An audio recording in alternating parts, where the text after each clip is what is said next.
नमस्कार सम्पूर्ण साथीहरू। आज चाहिँ हामी ल सबैले नमस्कार गर्नु न। नमस्कार। ल आज चाहिँ हामी विशेष गरेर यो चौबिसे गाउँपालिकाको छेउमा रहेको यो नागबेली हैन सर, नागबेली यो पार्कमा चाहिँ हामी घुम्नु आइरहेका छौँ। हाम्रो सिंहदेवी मावि चौकी भन्ज्याङका स्टाफहरू सबै स्टाफहरू चाहिँ यहाँ आइरहेका छौँ र केही हजुर ल हुन्छ मिस, केही स्टाफहरू खाजा खाँदै हुनुहुन्छ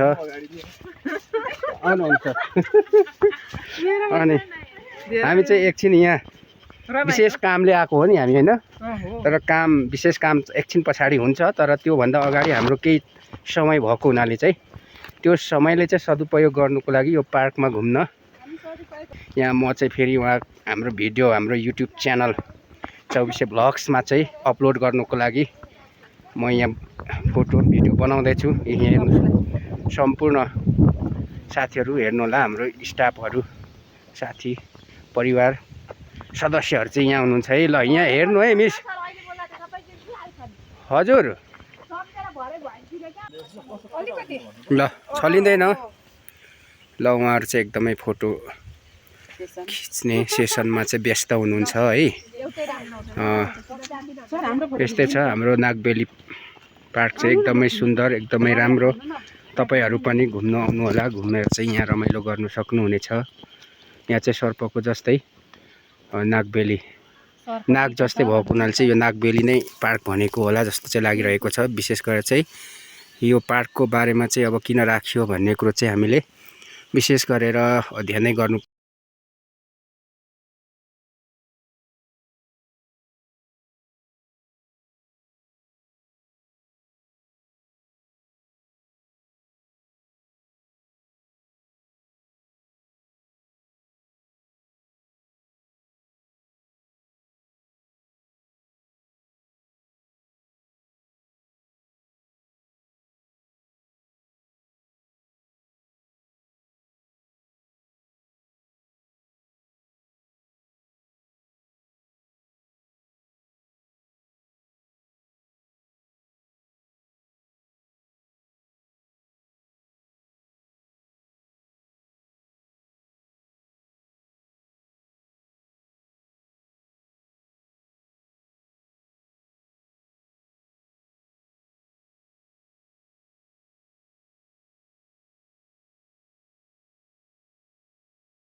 हाम्रै कुकुर जस्तो गर्नु ल। अब हामी फर्केर ब्रिजतिर आइपुग्यौँ होइन सर।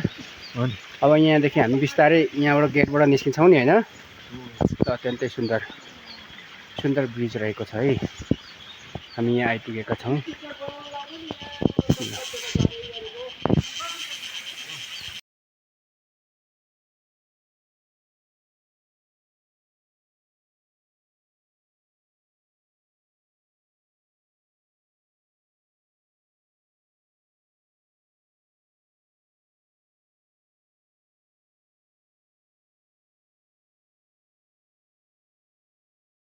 मूर्ति पनि रहेको छ है साथीहरू। यहाँ अत्यन्तै धेरै मूर्तिहरू रहेको छ। तपाईहरुले जुम गरेर मैले देखाएँ। यहाँ हेर्नु होला, तपाईहरुले आफैले चिन्न सक्नुहुनेछ।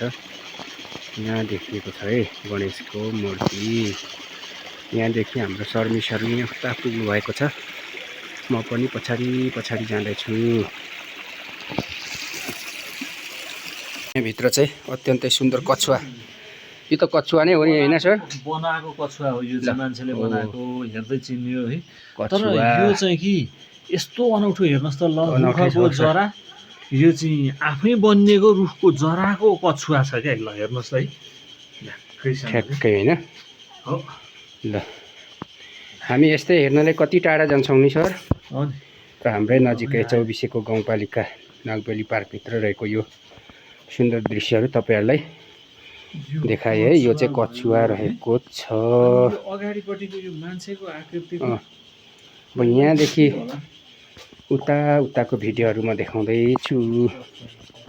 ल अझै हामी त यहाँ माथि डाँडामा त गइएन नि। ठिकै छ, अब नेक्स्ट टाइममा हामी चाहिँ आउनेछौँ है यहाँ घुम्न। हजुर तपाईँले मनै मात्रै भए पनि हजुर